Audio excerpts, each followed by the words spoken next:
नमस्कार, आप देख रहे हैं SPN 9 न्यूज और मैं हूं आपके साथ मनीष कुमार सैनी। दिल्ली बीजेपी अध्यक्ष वीरेंद्र सचदेवा ने आगामी बजट को दिल्ली वासियों के लिए समर्पित बताते हुए ये कहा है कि यह बजट राजधानी को एक विकसित शहर बनाने की दिशा में महत्वपूर्ण कदम साबित होगा। उन्होंने आगे कहा कि पिछले 10-11 वर्षों में दिल्ली का विकास अवरुद्ध रहा है, जिसे अब पटरी पर लाना आवश्यक है। वीरेंद्र सचदेवा ने कहा कि बीजेपी सरकार दिल्ली के विकास के लिए प्रतिबद्ध है और पिछले 7-8 दिनों में योजनाएं बनाकर बैठकें आयोजित कर कार्य प्रारंभ कर दिया है।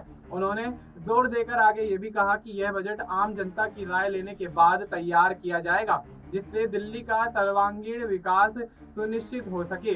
वीरेंद्र सचदेवा ने आम आदमी पार्टी के विधायकों पर आरोप लगाया कि वे विधानसभा में विकास पर हो रही चर्चाओं में बाधा व्यक्त कर रहे हैं। उन्होंने आगे ये भी कहा कि पिछले 12 वर्षों में भारतीय जनता पार्टी विधायकों को सदन से बार बार बाहर निकाला गया, लेकिन विकास पर कोई चर्चा नहीं हुई। अब जब दिल्ली के विकास के लिए चर्चा हो रही है तो आम आदमी पार्टी के विधायक उसमें बाधा व्यक्त कर रहे हैं।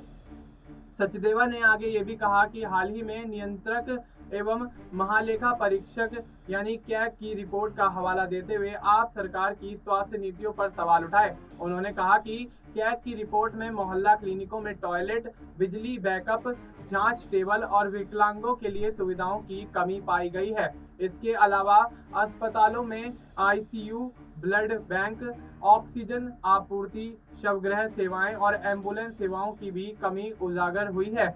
वीरेंद्र सचदेवा ने कहा कि इन खामियों से स्पष्ट होता है कि 2015 से दिल्ली में लूट और घोटाले के लिए सरकार को चलाया जा रहा था।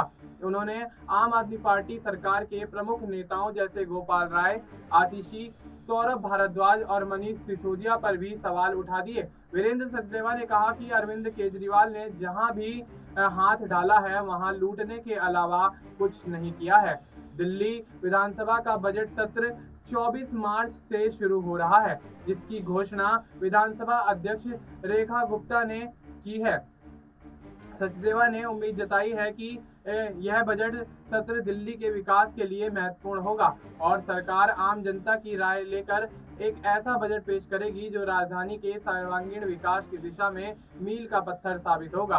अब ऐसे में देखना यही होगा कि दिल्ली के अंदर 24 मार्च को शुरू होने वाला बजट सत्र आखिर किस तरह का सौगात यहाँ पर जनता के लिए लेकर आता है और इसके बाद पक्ष और विपक्ष के बीच किस तरह से यहाँ माहौल गर्माता हुआ नजर आएगा। फिलहाल आपको इस मुद्दे पर क्या कुछ लगता है, आप अपनी राय हमें कमेंट करके बता सकते हैं। बाकी देश और दुनिया से जुड़ी तमाम जानकारी के लिए आप देखते रहिए।